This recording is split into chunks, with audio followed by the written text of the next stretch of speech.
সারাদিন যেমন তখন সন্ধ্যা হলে অনেক খিদা লেগে, জানি না আমার নাকি সবাই এরকম। তো রান্না করে যাই দেখি একটা পাতাকপি আছে, তো ভাবলাম যে পাতাকপিটা দিয়ে একটা বড়া হোক, আর এই বড়াটা অনেক মজাদার একটা বড়া বানাবো, ঝাল ঝাল বোম্বাই মরিচ কাঁচামরিচ সব কিছুই দিব, আর একটা আলু দিছি। আলুটা দেওয়ার কারণে কিন্তু পাতাকপির এই বড়াটা এত মজা হবে আর অনেক ক্রিস্পি হবে, খাইতে অনেক মজা লাগবে। তো এখন একটু লবণ আর হইতেছে লবণ দেওয়া পাতাকপি আর হইতেছে আলুটা খুব ভালোভাবে মাইখে নিছি। আর এটা মাখার কারণে কি হবে, অনেকগুলো পানি বের হয়ে যাবে, আর পানিটা ফালানোর কারণে এটা অনেক মচমচা হবে। যখন মানে এটা তেলে দিব তখন কিন্তু পানি ছেড়ে দিব, না হলে তখন কিন্তু আর এটা মচমচা থাকবে না। এর জন্য আগেই কিন্তু লবণটা দিয়ে মাইখা পানিটা ফালাই দিতে হবে। আর চালের গুঁড়া আপনারা বাসায় থাকলে দিবেন, আর না থাকলে দিবেন না। আমার বাসায় যেহেতু ছিল না, আমি আটা দিয়েই করছি।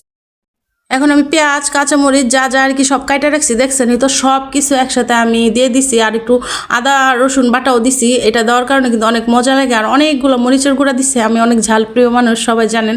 আর হইতেছে এখন কিছুটা ধনিয়া পাতা দিচ্ছে, ধনিয়া পাতা দেওয়ার কারণে কিন্তু অনেক সুন্দর একটা ফ্লেভার আসছে। তো এখন হইতেছে আমি তাওয়ার ভিতরে এটা দিয়ে দিছি খুব সুন্দরভাবে। এটা দেখে নিতে হবে কীভাবে দিচ্ছে, আর আপনারা এটা জানেনই কীভাবে বানায়, নতুন কিছু না, এটা তো একদম নর্মাল জিনিস। সুন্দরভাবে আর কি দিতে হবে পাতলা করে। আর এটা চুলার আঁচটা একদমই অল্প আঁচে করতে হবে। এই যে দেখেন অল্প আঁচে দিছি, তাও পুড়ে গেছে গা।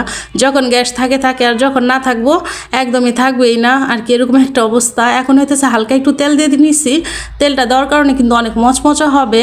আর হইতেছে আমার মেয়ে কি একটা অবস্থা করছে ঘরের, এটা ভিডিওতে দেখতে পাইলেন। আর এখন হইতেছে আমি এটা আবার দেখতে আসছি যে বড়া না, সরি, এটা হইতেছে একটা চাপটা। আমি প্রথমে ভুল বলে ফেলছি, রে আল্লাহ, মাথায় যে কি আছে আল্লাহ জানে, খালি ভুলভাল বলে ফেলি। যাই হোক, ইগনোর করবেন। এখন হইতেছে যে একটা কিন্তু বানায় ফেলছি, আরেকটা দিয়ে দিছি।